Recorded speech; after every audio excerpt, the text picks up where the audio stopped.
अस्सलाम वालेकुम dear students, welcome to my YouTube channel physics found. I am Sanaur Ahmad.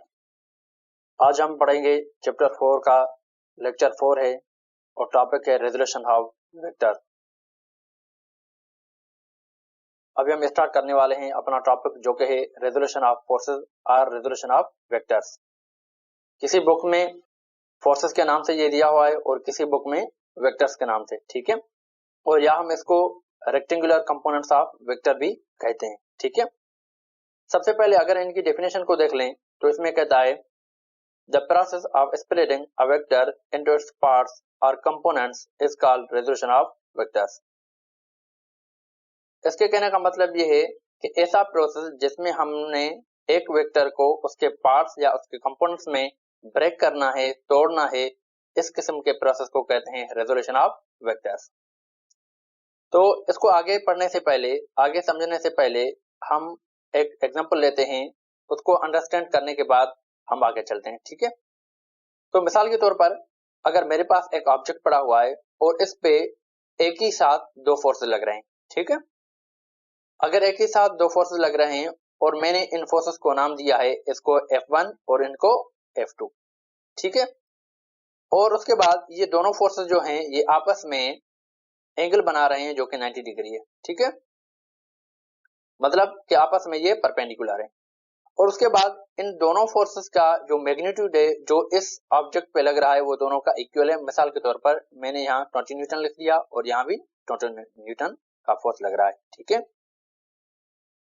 अगर ये दोनों फोर्सेस इस ऑब्जेक्ट पे एक्ट करेंगे तो क्या ये ऑब्जेक्ट F1 की तरफ जाएगा या F2 की तरफ जाएगा? तो प्यारे बच्चों, ऐसा कुछ भी नहीं होगा। ये ऑब्जेक्ट ना तो F1 की तरफ जाएगा और ना ही ये F2 की तरफ आएगा, ठीक है। फिर ये कहां जाएगा? जाएगा सीधा इस रिजल्टेंट के पास, इस डायरेक्शन में जाएगा। तो ये इस डायरेक्शन में जाएगा, ठीक है। ये एक और रिजल्टेंट वेक्टर बनाएगा, ठीक है, इस तरीके से। और इस वेक्टर को मैंने नाम दिया हुआ है F। आप जो भी नाम देने बेटा कोई मसला नहीं है, ठीक है। तो ना तो ये F1 की तरफ गया और ना ही ये F2 की तरफ गया। अगर ये दोनों फोर्सेस इस ऑब्जेक्ट पर एक साथ लग रहे हैं और उसका मैग्नीट्यूड सेम है तो ये रिजल्टेंट फोर्स, ये जो वेक्टर है वो रिजल्टेंट की तरफ जाएगा, ये एक और डायरेक्शन में जाएगा, ठीक है। अगर हम इस F की बात करें तो ये F जो है वो किससे बना है? वो बना हुआ है इस F1 और F2 के फोर्स के जरिए। तो हम ऐसा भी कह सकते हैं कि ये जो रिजल्टेंट है F, ये रिजल्टेंट है किसका? ये है F1 और F2 का। इट मींस कि ये F1 और F2 जो हैं ये इसके पार्ट्स हैं, ठीक है, इसके कंपोनेंट्स हैं। इसका मतलब ये हुआ कि जब ये रिजल्टेंट वेक्टर बनता है तो ये खुद से नहीं बनता, ठीक है, ये कंपोनेंट्स के फॉर्म में बनता है, ठीक है। एक बात ध्यान में रख लें बेटा कि जब भी रिजल्टेंट वेक्टर बनेगा उसके साथ कंपोनेंट जरूर होंगे, ठीक है। अब यहां से हमें पता चल गया कि रिजल्टेंट वेक्टर जो बनता है वो किससे बनता है? दो कंपोनेंट से बनता है, ठीक है। या हम ऐसे भी कह सकते हैं कि रिजल्टेंट वेक्टर के दो कंपोनेंट होते हैं, दो हिस्से होते हैं, ठीक है। अब उसके बाद मैं एक कोऑर्डिनेट सिस्टम ले लेता हूं बेटा, ठीक है। मिसाल के तौर पर ये मैंने 2 डायमेंशन सिस्टम ले लिया है, इसको मैं बोलता हूं x एक्सिस और इसको y एक्सिस, ठीक है। अगर यहां से मेरा एक वेक्टर है जो कि f नाम से है, ये हमारा रिजल्टेंट है, ठीक है। और ये कहां लाई करता है? इन दोनों के बीच में, ठीक है, यहां से। तो इसको थोड़ा आगे समझने से पहले एक के तौर पर बेटा कि अगर मैं ऐसा कंसीडर कर दूं कि ये जो x एक्सिस है ये जमीन की सतह है, ये जमीन है, ठीक है। और ये जो y एक्सिस है मैं इसको एक दीवार कंसीडर कर रहा हूं कि ये दीवार है, ठीक है। मतलब x एक्सिस हमारी जमीन की सतह है, जमीन की लेयर है, ठीक है, ये जमीन का सरफेस है। और y एक्सिस जो है वो हमारी जो है वो एक दीवार है, ठीक है। अगर ऐसा मैं करूं कि किसी ऑब्जेक्ट को बीच में रख लूं और ऊपर से लाइट लगा लूं तो उसका शेडो कहां बनेगा, उसका शेडो बनेगा नीचे की तरफ। ठीक है, और अगर मैं ऐसा करूं कि इसी ऑब्जेक्ट पर यहां से लाइट मार दूं तो उसका शेडो कहां बनेगा, फिर दीवार पर। ठीक है, अगर ऊपर से लाइट मारता हूं तो शेडो कहां बनेगा, नीचे जमीन पे। और अगर साइड से लाइट मारता हूं तो क्या होता है कि उसका शेडो बनेगा दीवार पे। तो यही तरीकेकार हम अप्लाई करेंगे यहाँ। ठीक है, अगर मिसाल के तौर पर मैं इस वेक्टर के ऊपर लाइट फॉल करवाता हूं तो इसका शेडो कहां बनेगा, यहाँ नीचे की तरफ। ठीक है, और अगर मैं इसी वेक्टर पे लाइट फॉल करवाता हूं साइड से तो उसका शेडो कहां बनेगा, यहाँ। ठीक है, और उसके बाद देखें कि अब क्या हुआ है कि ये दो कंपोनेंट हमें मिल गए हैं। ठीक है, और ये जो वेक्टर बना हुआ है ये किससे बना हुआ है, एफ से। ठीक है, क्योंकि एफ का शेडो है। और उसके बाद ये कहां बना हुआ है, उसकी लोकेशन क्या है, एक्स एक्सेस पे। ठीक है, तो मैं इसको नाम दे सकता हूं एफ एक्स, मतलब कि ये शेडो किसका है, एफ का, और कहां बन रहा है, एक्स पे, तो एफ एक्स नाम दिया। और अगर इस शेडो की बात करें, इस वेक्टर की बात करें तो ये वेक्टर किसका है, एफ का ही शेडो है। ठीक है, कहां बन रहा है, वाई एक्सेस पे बन रहा है, तो मैंने इसको नाम दे दिया वाई एफ वाई। ठीक है, तो अभी हमें पता चला कि ये जो रिजल्टेंट वेक्टर है, ठीक है, ये इसके क्या है, कंपोनेंट। ठीक है, एक एफ वाई एक एफ एक्स। ठीक है, तो और ये दोनों ही आपस में क्या है, परपेंडिकुलर है, मतलब कि बीच में 90 डिग्री बनाएंगे। ठीक है, तो इसको देखकर हम एक और डेफिनेशन भी बना सकते हैं और कहते हैं a process of splitting a vector into its two mutually perpendicular components, one along X axis and the other along Y axis is called resolution of vector. ऐसा प्रोसेस जिसमें हम एक वेक्टर के दो कंपोनेंट्स बनाते हैं, परपेंडिकुलर हो वो आपस में, एक एक्स एक्सिस पे हो और दूसरा वाई एक्सिस पे हो, that is said to be resolution of vectors. ठीक है बेटा, तो ये हमारा होता है रेजोल्यूशन ऑफ वेक्टर। अब हम आगे चलते हैं और देखते हैं कि एफ वाई जो कंपोनेंट हमारा या एफ एक्स जो कंपोनेंट है, उन दोनों का मैग्नीट्यूड हम किस तरह फाइंड कर सकते हैं और उसके लिए कौन से फार्मूले यूज होंगे। ठीक है, वो अभी हम फार्मूले बनाएंगे। अभी चलते हैं हम derivation of F X and F Y पे। तो अगर यहां से देखा जाए इस डायग्राम को, अगर आप देखें बेटा, तो इस डायग्राम में क्या है, हमारे पास दो कंपोनेंट आ गए हैं। ठीक है, एक है एफ वाई एक है एफ एक्स। और उसके बाद अगर यहां से देखा जाए तो यहाँ ये जो साइड है, ये साइड किसके बराबर होगी, एफ वाई के बराबर होगी। ठीक है, तो एक टाइप होती है वेक्टर की, आप फर्स्ट ईयर में पढ़ेंगे वो। ठीक है बेटा, उसको हम कहते हैं फ्री वेक्टर। और फ्री वेक्टर ऐसा वेक्टर होता है जिसको हम उसके ही पैरेलल शिफ्ट कर सकते हैं, या ऐसे कहते हैं कि पैरेलल शिफ्ट ऑफ वेक्टर भी कहते हैं उसको। ठीक है, तो हम क्या करेंगे, इस एफ वाई को शिफ्ट कर देंगे कहां, यहां। ठीक है, तो हम इसको क्या कर रहे हैं, parallel shift of Y component. ठीक है, या वाई वेक्टर। तो इसको हमने यहां शिफ्ट क्यों कर दिया, क्योंकि हमें एक ट्राइंगल चाहिए था। ठीक है, एक राइट एंगल ट्राइंगल चाहिए था। अगर राइट एंगल ट्राइंगल की बात करें बेटा, तो हमने पिछले लेक्चर में पढ़ा था कि उसके साइड्स को हमने नाम दिए थे। ये जो नीचे वाली साइड थी इसको नाम दिया था हमने बेस, और ये जो ऊपर वाली साइड थी इसको नाम दिया था हमने परपेंडिकुलर, और जो बेस और परपेंडिकुलर दोनों को आपस में ज्वाइन कर रही है उसको नाम दिया था हमने हाइपोटेन्यूज। ठीक है, अगर हम इन तीनों साइड्स की बात करें तो हमने इन तीनों साइड्स के लिए तीन फंक्शन भी यूज किए थे। ठीक है, और वो फंक्शन कौन से थे, ये फंक्शन थे। एक था sine theta is equal to perpendicular upon hypotenuse, दूसरा था cos theta base upon hypotenuse, और तीसरा था tangent theta perpendicular upon base. तो बेटा अभी हम क्या करते हैं, अभी हम चलते हैं एफ एक्स कंपोनेंट का मैग्नीट्यूड फाइंड करने के लिए। ठीक है, अगर यहां से देखा जाए बेटा, तो यहां इस फंक्शंस में, इस साइड्स में एफ एक्स और एफ वाई में कौन से यहाँ फंक्शंस यूज होंगे, तो घबराने की कोई बात नहीं है बेटा। मैं यहाँ को थोड़ा आपको एक्सप्लेन कर दूंगा तो आप खुद बता देंगे सर यहाँ से कौन सा फंक्शन हम यूज कर सकते हैं। ठीक है, तो सबसे पहले चलते हैं हम एफ एक्स पे। तो एफ एक्स क्या है, हमारे पास बेस है।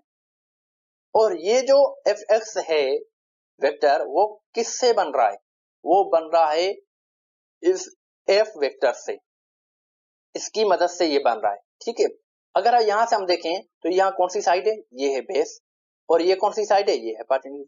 यहां से हम रिलेशन देख लें तो किस रेशो, किस फंक्शन में ये रिलेशन बताई जाती है कि बेस और हाइपोटेन्यूज की।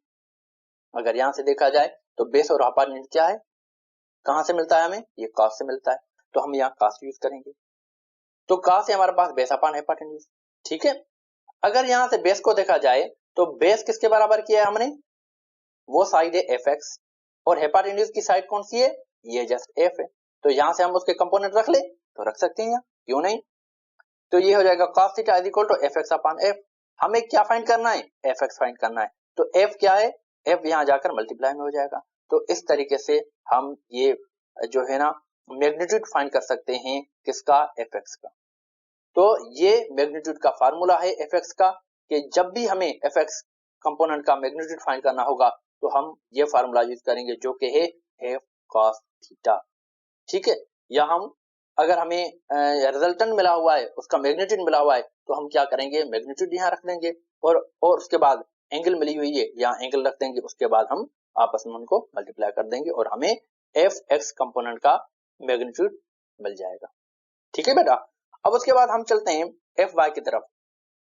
अगर हम एफ वाई की बात करें तो एफ वाई जो है वो किससे बन रहा है, इस एफ वाले वेक्टर से बन रहा है। ठीक है, इस रिजल्टेंट से बन रहा है। तो एफ वाई को हमने नाम दिया था परपेंडिकुलर, और एफ वेक्टर है हमारे पास हाइपोटेन्यूज। ठीक है, तो अब इन दोनों की रिलेशन अगर हम इस फंक्शन में देखें तो परपेंडिकुलर और हाइपोटेन्यूज की जो रिलेशन है वो कौन सा फंक्शन शो करता है, तो ये करता है साइन थीटा। ठीक है, परपेंडिकुलर अपॉन हाइपोटेन्यूज।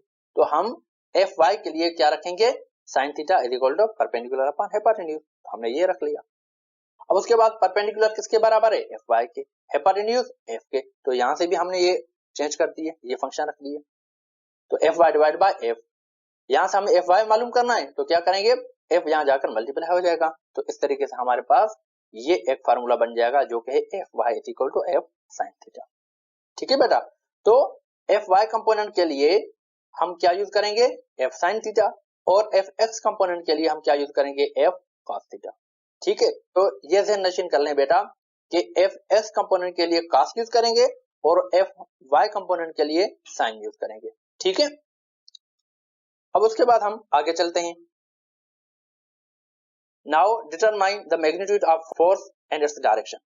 तो अभी हम क्या करेंगे, अभी हम फाइंड करेंगे मैग्नीट्यूड फोर्स का, मतलब रिजल्टेंट का मैग्नीट्यूड किस तरीके से हम फाइंड कर सकते हैं, और उस रिजल्टेंट की डायरेक्शन हम किस तरीके से फाइंड कर सकते हैं।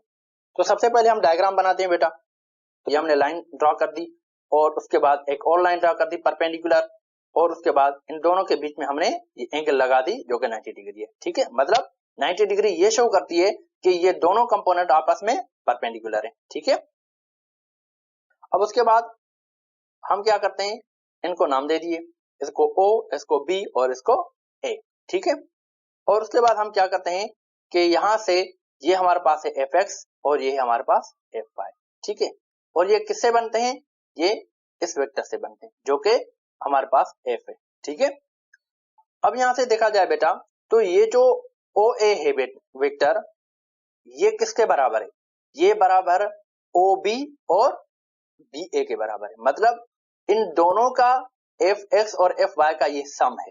ठीक है, तो हम इसको इस तरीके से लिख सकते हैं कि ओ ए जो है मतलब ओ ए मतलब एफ वेक्टर, ये किसके बराबर है, ये है ओ बी और प्लस बी ए, और ए बी आप कह सकते हैं या बी ए कह सकते हैं, कोई मसला नहीं है। ठीक है, तो अगर हम यहाँ ओ ए की बात करें तो ओ ए इस साइड का नाम दिया था हमने हाइपोटेन्यूज, और ओ बी ये जो साइड है, ठीक है, इसको हमने नाम दिया था बेस का, और ए बी ये जो साइड है इसको हमने नाम दिया था परपेंडिकुलर का।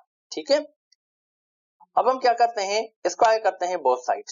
यहां से हमने स्क्वायर कर दिया बोथ साइड, तो ये हो गया हाइपोटेन्यूज का स्क्वायर, और ये हो गया बेस का स्क्वायर, और ये हो गया परपेंडिकुलर का स्क्वायर। ठीक है, तो बेटा ये जो हमारे पास एक फार्मूला आ गया, एक टर्म आ गया है, हम इस टर्म को बोलते हैं पाइथागोरस थ्योरम। ठीक है, ये टर्म जो है इसको हम बोलते हैं पाइथागोरस थ्योरम। जब भी आपको पाइथागोरस थ्योरम की बात की जाए तो आप ये फार्मूला जहन में रख लें कि हाइपोटेन्यूज का square is equal to base का स्क्वायर और प्लस में परपेंडिकुलर का स्क्वायर। ठीक है बेटा। अब उसके बाद हम क्या करते हैं बेटा, देखें कि ये जो हाइपोटेन्यूज है, यहाँ हमने इस वेक्टर का, ये वेक्टर कौन सा है, हाइपोटेन्यूज वाला वेक्टर कौन सा है, ये एफ वेक्टर है। ठीक है। और उसके बाद बेस वाला वेक्टर कौन सा है, एफ एक्स है। और परपेंडिकुलर वाला वेक्टर वो है एफ वाई। तो हम यहाँ से इस वेक्टर को रख सकते हैं। तो हमने इन वेक्टर्स को रख दिया है जो कि F X Y is equal to F X square plus F Y square. ठीक है। अब हम क्या करते हैं बेटा, हमें क्या चाहिए, हमें चाहिए कि हम एफ वेक्टर मतलब ये रिजल्टेंट वेक्टर जो है इसका मैग्नीट्यूड हमें फाइंड करना है, इसके लिए फार्मूला बनाना है। तो हम क्या करेंगे, हम ये करेंगे कि यहाँ से स्क्वायर खत्म कर देंगे। यहाँ से स्क्वायर खत्म करने के बाद हम यहाँ से यहाँ अंडर रेडिकल दे देंगे इन दो वेक्टर के ऊपर। ठीक है। तो हम इस तरीके से लिख सकते हैं, देखें कि f is equal to under radical F X square plus F Y square. ठीक है। तो ये हमारे पास आ गया फार्मूला किसका, रिजल्टेंट वेक्टर का, कि जब भी हमें रिजल्टेंट वेक्टर का मैग्नीट्यूड फाइंड करना होगा, उसका वैल्यू फाइंड करना होगा, तब हम ये फार्मूला यूज करेंगे कि f is equal to under radical F X square plus F Y square. ठीक है बेटा। और अभी हम आगे चलते हैं। और उसके बाद अगर हमें इस एफ वेक्टर की डायरेक्शन मालूम करनी हो तो किस तरीके से हम डायरेक्शन मालूम करेंगे, या हम ऐसे भी कह सकते हैं कि उसकी पोजीशन कैसे मालूम करें, या हम ऐसे भी कह सकते हैं कि उसकी हम एंगल किस तरीके से मालूम करें कि ये किस एंगल पे पड़ा हुआ है on the basis of base. मतलब कि बेस और इस रिजल्टेंट वेक्टर के बीच वाली जो एंगल है वो कितनी है। ठीक है। तो बेटा एग्जाम में हमें ये तीन मतलब टर्म्स देकर तीन में से कोई भी एक टर्म देगा और हमसे ये पूछेगा, कहेगा कि now drive the formula for angle direction और पोजीशन। या तो हमें कहेगा कि आप एंगल हमें बता दें, या कहेगा डायरेक्शन बता दें, या कहेगा पोजीशन बता दें। तो घबराने की कोई बात नहीं है बेटा, ये तीनों ही एक ही चीज है, जस्ट नाम चेंज है लेकिन फार्मूला सेम ही रहेगा। तो या तो कहेगा हमें एंगल के बारे में, कहेगा कि आप रिजल्टेंट की हमें एंगल बता दें, या कहेगा कि वेक्टर की एंगल का फार्मूला बता दें, या कहेगा कि वेक्टर की डायरेक्शन का फार्मूला बता दें, या कहेगा हमें कि उस वेक्टर की पोजीशन का फार्मूला बता दें, या कहेगा कि डायरेक्शन बता दें। ठीक है। या हमें कुछ वैल्यू देगा और कहेगा कि उसकी एंगल बता दें, या डायरेक्शन या पोजीशन। ठीक है। मतलब कि घबराने की कोई बात नहीं है, ये तीन टर्म्स यूज कर सकता है। इन तीनों ही टर्म का जो मकसद है वो एक ही है। ठीक है। तो अभी हम चलते हैं उसकी एंगल फाइंड करने के लिए। तो सबसे पहले हम क्या करेंगे बेटा, देखें कि यहाँ से जो हम टर्म यूज करेंगे वो करेंगे बेटा हम टेंजेंट थीटा। ठीक है। Tangent theta is equal to perpendicular upon base है। ठीक है, ये हमें मालूम है। अगर हम परपेंडिकुलर की बात करें तो परपेंडिकुलर कौन सा है हमारे पास वेक्टर, जो कि है एफ वाई, और बेस वाला वेक्टर कौन सा है हमारे पास, एफ एक्स। तो यहाँ हम ये वेक्टर रख सकते हैं, तो ये हो जाएगा F Y divide by F X. ठीक है। अब उसके बाद देखें हमें मालूम करनी है एंगल, मतलब कि थीटा। तो ये टेंजेंट कहाँ जाएगा, ये टेंजेंट अगर इसको हम क्या करेंगे, इस इक्वल के इस साइड लेकर जाएंगे। जब हम इस टेंजेंट को इक्वल के इस साइड लेकर जाएंगे बेटा तो ये इनवर्स हो जाएगा। ठीक है। तो ये हो जाएगा इस तरीके से कि theta is equal to tangent inverse F Y divide by F X. ठीक है। तो ये बन गया हमारा उस एंगल का फार्मूला, उस डायरेक्शन का फार्मूला, या पोजीशन भी आप कर ले। ठीक है बेटा।